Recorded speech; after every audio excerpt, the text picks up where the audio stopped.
At muli po nating isapuso ang ating pag-aalay ng bansang Pilipinas sa Diyos. Amen. As we sing this song, tayo po'y magbalik loob sa Diyos. Ang bayang iyong nilingan, iyong tinubos mula sa kawalan. Naroon ka't nagbigay pag-asa sa bayang hinirang. Bawat pulo, lalawigan, lungsod, muling inaalay sa'yo, Panginoon. Bawat tribo, buong sambayanan, sa isang tinig, kami nagbabalik sa'yo. Kami ang bayan mo na tinubos, isang bansa sa iisang Diyos. Kami nagbabalik loob, isang bansa sa iisang Diyos.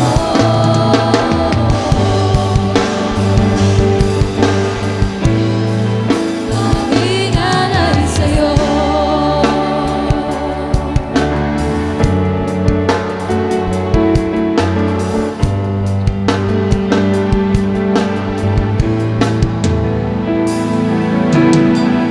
Nagbabalik loob, ang bayang iyong nilingan, iyong tinubos mula sa kawalan. Naroon ka, nagbigay pag-asa sa bayang hinirang. Bawat pulo, bawat Father, in our nation, Lord. Father, we are not asking for material revival. We're asking for spiritual revival, Lord. We're asking for spiritual breakthrough, Lord.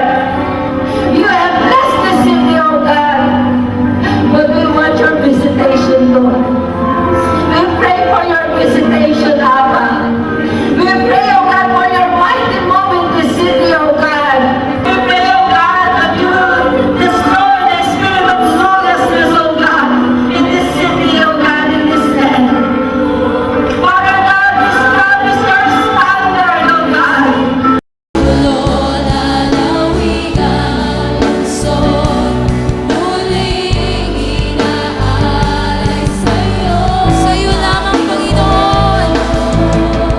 Bawat tribo, buong sambayanan, sa isang tinig, kami nagbabalik sa'yo. Kami ang bayan mo na tinubos. Nagkaroon ng milagro, Mike. Dininig yung panalangin ng maraming Pilipino nang nasa itaas. Mga siyentipiko man tila naniniwala sa pag-aadya na may kapal sa pagbaba ng lakas ng bagyong Ruby. Mula sa 215 kilometers per hour, naging 195 kilometers per hour ang lakas ng bagyo. Habang tumatagal, lalong hihina siya. So we would expect that it will weaken until landfall, until even after landfall, hanggang mag-exit siya. So hindi na siya magiging super typhoon. Baka ito na yung pagdadasal ng lahat ng Pilipino. Isang bansa sa iisang Diyos. In the north were being affected with a terrible disease. It will touch the skin, the flesh, and the bones.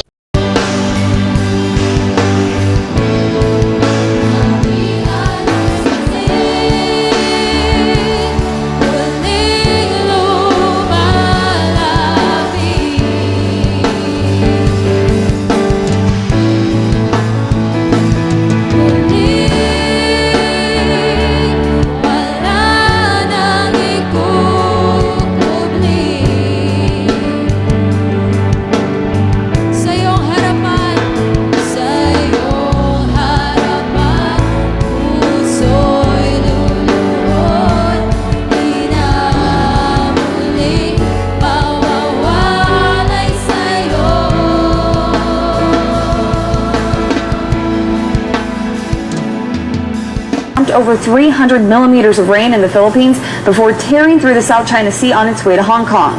According to scientists, the heavy rain and harsh winds brought by the region's infamously strong storms, coupled with the constant waves and rising sea levels, pose a serious threat to China's buildings, which were constructed on fragile, damaged reefs. China has repaired the damaged section, but it remains to be seen how long the structures will be able to withstand nature's fury. Tiwala ng lubos, ikaw si Jesus, nag-alay. Isang bagyo at isang low pressure area ang nagpapaulan ngayon sa ating bansa. At yung lakas niya yan, yun ang magiging dahilan upang yung low pressure area rito, higupin nitong bagyong Paulo habang ito ay kumikilos patungo naman ng Southern Island.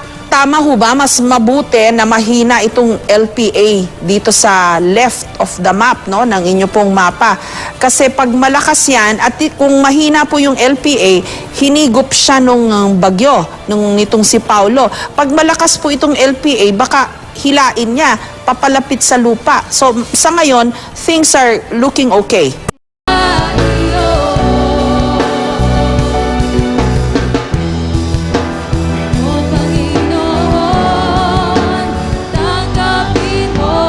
Makikita natin dito sa satellite image nito na itong kaulapan na ito, masa na kulay pula, ito po yung kaulapan ng bagyong Sikedan. Ang sentro po niya banda rito, pero makikita natin dahil po dun sa wind shear, ito po ay ang mga kaulapan po ay mas nandito po sa bandang southwestern part po ng bagyo at wala po masyado sa taas.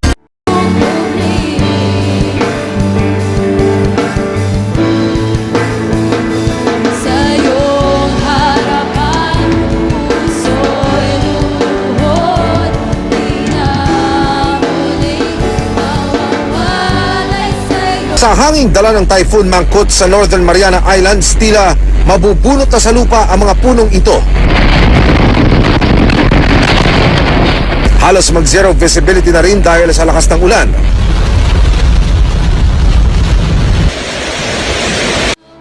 Tumama yung outer spiral. Ano na po ang partisipasyon ngayon ng habagat sa nararanasin nating mga pag-ulan? Meron po siyang active participation ngayon? Susundan niya yung bagyo. Kung nasaan yung bagyo, yung habagat mo, susunod din yon. Kaya inaasa natin na bukas sa linggo, halos ang buong bansa ay maganda ng panahon.